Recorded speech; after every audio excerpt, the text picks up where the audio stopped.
À Bobo-Dioulasso, toujours ces 14 et 15 novembre, première édition des Journées nationales du transport par rail. Cet événement marque le 30e anniversaire de la Société de gestion du patrimoine ferroviaire du Burkina, SOPAFERB. Au cours des Journées nationales du transport par rail, les acteurs vont dresser l'état des lieux et les perspectives pour un transport ferroviaire plus adapté aux réalités du moment. Betty Bienao et Salam Dabal.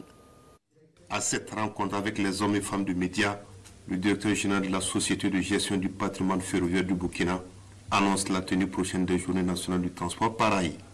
Une première édition qui se veut un cadre d'échange, de réflexion, de valorisation et de promotion du transport ferroviaire burkinabé. Cette rencontre nationale se veut un cadre d'échange, de réflexion et de valorisation du rail burkinabé. Elle permettra de dresser l'état des lieux du secteur, de communiquer sur la vision nationale en matière de développement ferroviaire, de promouvoir le transport ferroviaire et de rendre hommage à ceux et celles qui ont marqué fortement l'histoire du chemin de fer Abidjan-Ouagadougou-Kaya.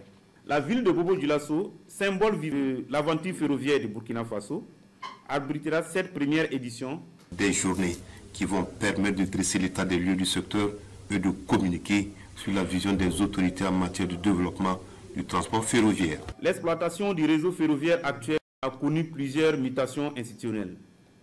De la gestion commune Burkina Faso-Côte d'Ivoire à travers la régie des chemins de fer Abidjan-Niger, la RAN, à la gestion séparée à travers la Société des chemins de fer du Burkina et la Société ivoirienne des chemins de fer, puis actuellement la concession avec la Société internationale de transport africain par rail, Citarail, conduisant à la création de deux sociétés de patrimoine, à savoir la Société ivoirienne de patrimoine ferroviaire, SIPF, et la SOPAFERB.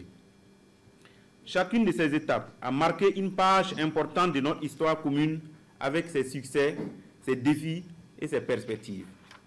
Aujourd'hui, face aux mutations technologiques, aux exigences logistiques modernes et à la fin prochaine de la convention de concession, il est impératif de réfléchir collectivement à l'avenir du transport ferroviaire. Le Burkina Faso doit se doter d'une vision claire et partagée pour assurer la réhabilitation du réseau existant, la connexion des industries locales, la réalisation des projets d'interconnexion régionale et le développement de nouveaux partenariats stratégiques. Au programme de cette première édition des Journées nationales du transport par rail, des conférences, une visite des installations ferroviaires, des excursions en train et l'inauguration de la salle d'exposition du musée du chemin de fer.